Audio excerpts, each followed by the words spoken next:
আলহামদুলিল্লাহ ওয়াসসালাতু ওয়াসসালামু আলা রাসূলিল্লাহ। মাহে রমজান সমাপ্তি হয়ে আরবি শাওয়াল মাস পড়ে গেছে এবং কিছুদিন অতিবাহিত হয়ে গেছে। এই মাসে 6টি রোজা রাখা সুন্নাহ। বলা হয়ে থাকে এই মাসে যে ব্যক্তি 6টি রোজা রাখবে তার আমল নামায় পূর্ণ 1 বছর রোজা রাখার আমলের ইবাদতের যে নেকি সেটা লিখে দেওয়া হবে।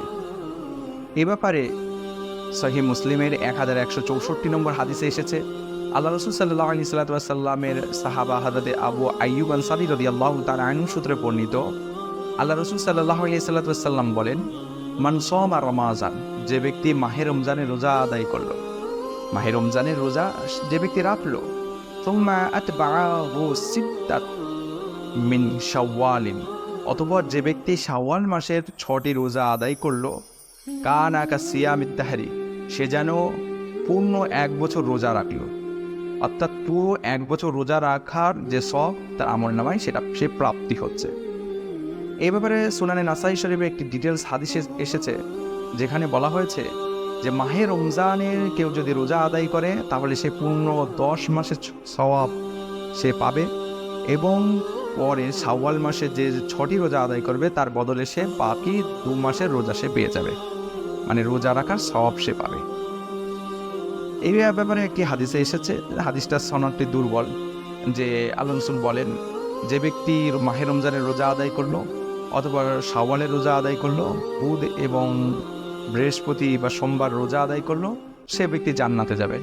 ইসনাদুল জারিফুন, সনদটি দুর্বল, তবে সহিহ সনদে এসেছে মাহে রমজানের পর শাওয়াল মাসে 6টি রোজা আদায় করার। সুতরাং কোনো বান্দা যদি তার সামর্থ্য অনুযায়ী সে রোজাগুলি আদায় করতে পারি আমরা, তাহলে আমাদের পূর্ণ 1 বছরের সওয়াব আমাদের আমলনামায় কিন্তু আমরা ইনশাল্লাহ পেয়ে যাব।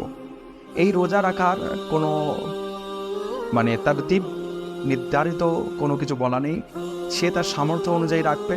এদের পরপরই সে 6 দিন রোজা আদায় করতে পারবে, অথবা সে একদিন রোজা আদায় করলো, পরদিন সে খাওয়া দাওয়া করলো, তারপর দিন আবার রোজা আদায় করলো, তারপর দিন আবার সে খাওয়া দাওয়া করলো।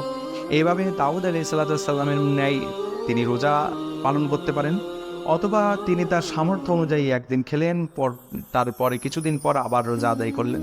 এইভাবে পূর্ণ শাওয়াল মাসের 30 বা 28, 29 যে কোনো দিনে 6টি রোজা আদায় করলেই সে ইনশাল্লাহ শাওয়াল মাসের 6টি রোজা আদায় হওয়ার গণ্য হবে।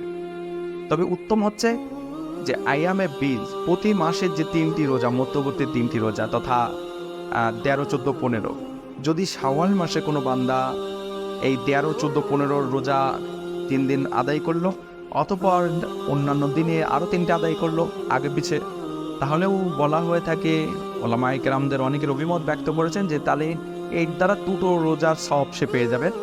একটা হচ্ছে শাওয়াল মাসের 6টি রোজার তার আদায় হবে, এবং সাথে সাথে পাশাপাশি তার প্রত্যেক মাসের যে আইয়ামে বীজ, যে রোজা 3 দিন, সেটাও আদায় হয়ে যাবে।